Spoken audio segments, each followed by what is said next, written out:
ದೇಶದ ಅಭಿವೃದ್ಧಿ ಅಂತ ತಗೊಂಡ್ರೆ ವರ್ಲ್ಡಲ್ಲಿ ಯಾವ್ಯಾವ ಮೇನ್ ಕಂಪ್ನೀಸ್ ಏನಿದೆ, ಟೆಕ್ ಜಾಯಿಂಟ್ಸ್ ಅಂತ ಏನು ಹೇಳ್ತೀವಿ, ಅವು ಇಂಡಿಯಾದಲ್ಲಿ ಇರಬೇಕು. ಅಗೇನ್ ಅದನ್ನು ಫೀಡ್ ಮಾಡೋರು ಇಂಡಿಯನ್ ಎಂಪ್ಲಾಯೀಸೇ ಇರಬೇಕು. That's what we feel. ಒಂದು ಟೆಕ್ ಜಾಯಿಂಟು ಅಮೇರಿಕಾದಲ್ಲಿ ಇಟ್ಕೊಂಡು, ಎಕನಾಮಿಕಲ್ ಪವರು, ಇಂಡಸ್ಟ್ರಿಯಲ್ ಪವರು ಚೈನಾದಲ್ಲಿ ಇಟ್ಕೊಂಡು ನಾವು ಅವ್ರಿಗೆ ಬರೀ ವರ್ಕ್ಗಳು ಮಾಡ್ಕೊಂಡು ಕೂತ್ಕೊಳ್ತೀವಿ. It's not possible. ಉದ್ಯೋಗದಿಂದ ಆಗುತ್ತಾ ಅಥವಾ ಉದ್ಯಮದಿಂದ ಆಗುತ್ತಾ? ಬಿಸ್ನೆಸ್ ಎಲ್ಲ ಮಾಡೋಕ್ಕಾಗಲ್ಲ. Business cannot encompass all the unemployed youths. ಏನು ನ್ಯೂನ್ಯತೆಗಳಿದೆ ಸರ್ಕಾರದ್ದು, ಏನೇನು ತೊಂದರೆಗಳಾಗ್ತಿದೆ, ಇದು ಯಾವುದು ಏನು ಹೊರಗಡೆ ಬರಬಾರ್ದು. ಆ ಥರ ಮೇಂಟೈನ್ ಮಾಡ್ಕೊಂಡು ಹೋಗ್ತಾರಲ್ಲ, ಏನೋ ಒಂದು ಸಡನ್ ಗೇನ್ಗೆ. That is the worst thing to happen.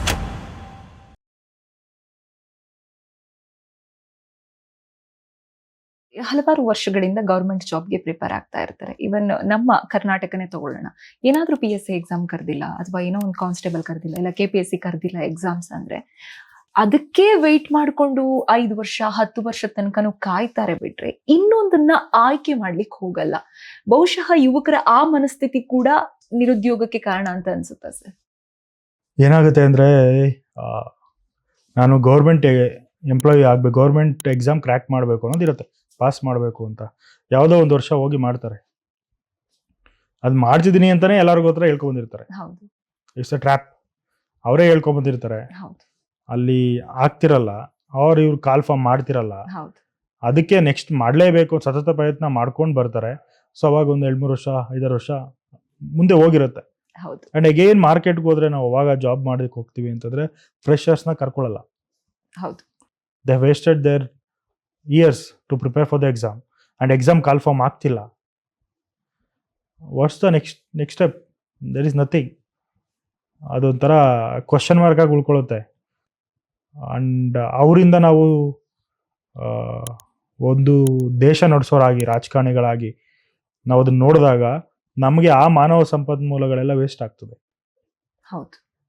So the government should take ಸಮಯಕ್ಕೆ ಸರಿಯಾಗಿ, ವರ್ಷಕ್ಕೆ ಇವಾಗ ಸೆಂಟ್ರಲ್ ಗೌರ್ಮೆಂಟ್ 2 ಟೈಮ್ಸ್ ಏನು ಕಾಲ್ ಮಾಡ್ತಾರೆ, ಅದರ ಪ್ರತಿ ಸ್ಟೇಟ್ ಅವರು ಸಹ ಪ್ರತಿ ಡಿಪಾರ್ಟ್ಮೆಂಟಲ್ಲೂ ಕಾಲ್ ಫಾರ್ಮ್ ಮಾಡಬೇಕು. ಆಬ್ವಿಯಸ್ಲಿ ಇವಾಗ ಫಸ್ಟ್ ಗೌರ್ಮೆಂಟ್ ಆಡಳಿತ ಏನಕ್ಕಿದೆ, ಗೌರ್ಮೆಂಟ್ ವ್ಯವಸ್ಥೆ ಇರೋದನ್ನೇ ಪ್ರತಿಯೊಬ್ಬ ಮಾನವನಿಗೂ ಏನೇನು ಸಾಧ್ಯವಾಗುತ್ತೋ ಅದನ್ನೆಲ್ಲ ಈ ವ್ಯವಸ್ಥೆ ಮೂಲಕ ತಲುಪಿಸೋಕೆ. ಅದಕ್ಕೆ ಬೇಕಾಗಿರೋರೇನೆ ಗೌರ್ಮೆಂಟ್ ಎಂಪ್ಲಾಯೀಸು.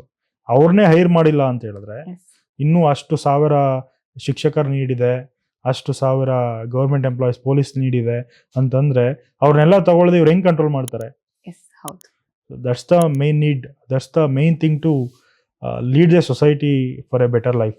ಸರ್, ದೇಶದ ಅಭಿವೃದ್ಧಿ ಅಂತ ತಗೊಂಡ್ರೆ, ನಮ್ಮ ಪರ್ಸನಲ್ ಗ್ರೋತ್ ನ ಬಿಟ್ಟು ದೇಶದ ಅಭಿವೃದ್ಧಿ ಅಂತ ತಗೊಂಡ್ರೆ ಉದ್ಯೋಗದಿಂದ ಆಗುತ್ತಾ ಅಥವಾ ಉದ್ಯಮದಿಂದ ಆಗುತ್ತಾ sir? Business or job? Business or job? Obviously business ಎಲ್ಲ ಮಾಡೋಕ್ಕಾಗಲ್ಲ. Business cannot encompass all the unemployed youths. ಒಂದು ಉದ್ಯೋಗದಿಂದ ಎಲ್ಲ ಯುವಕರು ಹೋಗಿ ಉದ್ಯೋಗಿಗಳಾಗಕ್ಕಾಗಲ್ಲ. ಬಿಸ್ನೆಸ್ ಅಂದರೆ ಕಸ್ಟಮರ್ಸ್ ಇರಲೇಬೇಕು. ಸೊ ಎರಡು ಈಕ್ವಲ್ ಆಗಿ ಹೋಗ್ಬೇಕಾಗತ್ತೆ. ವರ್ಲ್ಡಲ್ಲಿ ಯಾವ್ಯಾವ ಮೇನ್ ಕಂಪ್ನೀಸ್ ಏನಿದೆ, ಟೆಕ್ ಜಾಯಿಂಟ್ಸ್ ಅಂತ ಏನು ಹೇಳ್ತೀವಿ, ಅವು ಇಂಡಿಯಾದಲ್ಲಿ ಇರಬೇಕು. ಅಗೇನ್ ಅದನ್ನು ಫೀಡ್ ಮಾಡೋರು ಇಂಡಿಯನ್ ಎಂಪ್ಲಾಯೀಸೇ ಇರಬೇಕು. That's what we feel.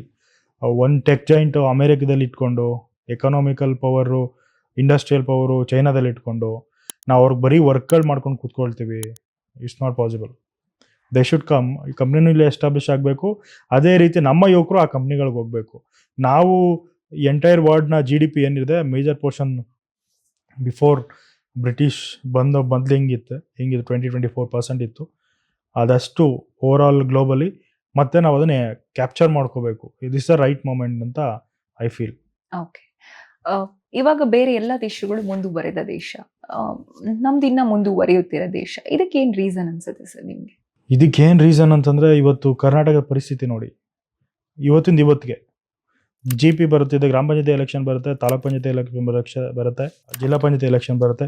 ಅದಕ್ಕೆ ನಾವು ಜನಗಳಿಗೆ ಯಾವ್ದು ರೀತಿ ಪ್ರೊಜೆಕ್ಟ್ ಮಾಡಬೇಕು, ಅವ್ರನ್ನ ಯಾವ್ಯಾವ ವಿಚಾರದಲ್ಲಿ ಬ್ಯುಸಿಯಾಗಿ ಇಟ್ಕೊಬೇಕು, ಒಂದೊಂದು ದಿವ್ಸಕ್ಕೆ ಒಂದೊಂದು, ಅದನ್ನೇ 7 days 8 days ಫುಲ್ ಕಂಪ್ಲೀಟಾಗಿ ಎಲ್ಲ ಚಾನಲಲ್ಲೂ ಕವರೇಜ್ ಮಾಡ್ತಿರ್ತಾರೆ. ಸೊ ಏನು ನ್ಯೂನ್ಯತೆಗಳಿದೆ ಸರ್ಕಾರದ್ದು, ಏನೇನು ತೊಂದರೆಗಳಾಗ್ತಿದೆ, ಇದು ಯಾವುದು ಏನು ಹೊರಗಡೆ ಬರಬಾರ್ದು. ಆ ಥರ ಮೇಂಟೈನ್ ಮಾಡ್ಕೊಂಡು ಹೋಗ್ತಾರಲ್ಲ, ಏನೋ ಒಂದು ಸಡನ್ ಗೇನ್ಗೆ. That is the worst thing to happen. Okay. ಅದಾಗಬಾರ್ದು. ಅದಾಗದೆ ತುಂಬ ದೂರದೃಷ್ಟಿಯಿಂದ ಯೋಚನೆ ಮಾಡ್ಕೊಳ್ತಾ ಹೋದ್ರೆ it will be nice. Okay, ಅಂದ್ರೆ ಸರ್ಕಾರದ ಆಗು ಹೋಗುಗಳು ಜನರಿಂದ ಮರೆ ಮಾಚ್ಬೇಕಂತೀರಾ ಅಥವಾ ಓಪನ್ ಆಗಿರ್ಬೇಕು ಅಂತ ಹೇಳ್ತೀರಾ ಸರ್? ಡಿ ಚಂದದಲ್ಲಿ ನ್ಯೂಸ್ ಬರ್ತಾ ಇತ್ತು, ಹೌದು ಏನ್ ರಿಲೆವೆಂಟ್ ಇದೆ ಅದಷ್ಟೇ ಹೇಳ್ತಿದ್ರು, ಹೌದು ಅದಷ್ಟೇ ಬೇಕು.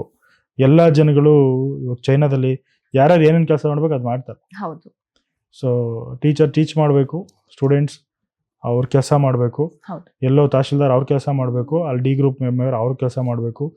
ಎಲೆಕ್ಷನ್ಸ್ ಅಂತ ಬಂದರೆ ಎಲ್ಲ ಟೀಚರು ಎಲೆಕ್ಷನ್ ಮಾಡ್ತಾರೆ. ಕೆಳಗಡೆ ಡಿ ಗ್ರೂಪ್ ಯಾರ್ಯಾರು ಕೆಲಸ ಮಾಡ್ತಾರೆ ಅವರೆಲ್ಲ ಮೇಲ್ಗಡೆ ಇರೋನೆಲ್ಲ ಕಂಟ್ರೋಲ್ ಮಾಡ್ತಾರೆ ರಾಜಕೀಯ ಶಕ್ತಿ ತಗೊಂಡು. ಎಸ್ ಹೌದು so this the major issue. ಪ್ರತಿಯೊಂದು ಇನ್ಸ್ಟಿಟ್ಯೂಷನ್ ಇರ್ಬೋದು, ಪ್ರತಿಯೊಂದು ಗೌರ್ಮೆಂಟ್ ಆಫೀಸ್ ಅಂತ ಇರ್ಬೋದು, ಎಲ್ಲೇ ಹೋದ್ರೂ ಇದೇ ಒಂದು ತಲೆನೋವಾಗ್ಬಿಟ್ಟಿದೆ. ಯಾರು ಅವ್ರ ಕೆಲಸಗಳು ಮಾಡಲ್ಲ, ಬಿಟ್ಟು ಬೇರೆದೆಲ್ಲ ಮಾಡ್ತಾರೆ. ಓಕೆ, ನಿರುದ್ಯೋಗ ದೇಶದ ಸೋಲ್ ಅನ್ಸುತ್ತಾ ಅಥವಾ ಸರ್ ನಮ್ಮಗಳ ಸೋಲ್ ಅನ್ಸುತ್ತಾ ನಿಮ್ಗೆ? ಅದೇನು ಸೋಲು, ಅದೇನು ಅಲ್ಲ, ಸೋಲು ಅಂತ ಏನಿಲ್ಲ. It's a part of life. ಎಲ್ಲೋ ಒಂದ್ ಕಡೆ ಆ ಥರ ಆಗುತ್ತೆ. ಲೇಟರ್ ಆನ್ ಫ್ಯೂ ಇಯರ್ಸ್ ಆದ್ಮೇಲೆ ನೀವು ತಗೊಳ್ತೀರಾ. ಪ್ರೈವೇಟ್ ಸೆಕ್ಟರ್ ಆ ಥರ ಇರುತ್ತೆ. ಪಬ್ಲಿಕ್ ಸೆಕ್ಟರ್ ಬಂದಾಗ it's the responsibility of the government ಜವಾಬ್ದಾರಿ ಅದು. ಯುವಕರಿದ್ದಾರೆ, ಅದನ್ನ ಉಪಯೋಗ ಪಡ್ಕೋಬೇಕು, ಆ ಮಾನವ ಸಂಪನ್ಮೂಲವಾಗಿ ಉಪಯೋಗ ಪಡ್ಕೋಬೇಕು ಅಂತೇಳಿ ಕಾಲಕ್ಕೆ ಎಕ್ಸಾಮ್ ನಡೆಸಿ ಟ್ರಾನ್ಸ್ಪರೆಂಟ್ ಆಗಿ ಲಂಚ ಭ್ರಷ್ಟಾಚಾರ ಇಲ್ಲದೆ ಅವ್ರನ್ನ ಹೈರ್ ಮಾಡಿದ್ರೆ ಅವರು ಸೊಸೈಟಿನ ಅದೇ ರೀತಿ ಬಿಲ್ಡ್ ಮಾಡ್ತಾರೆ.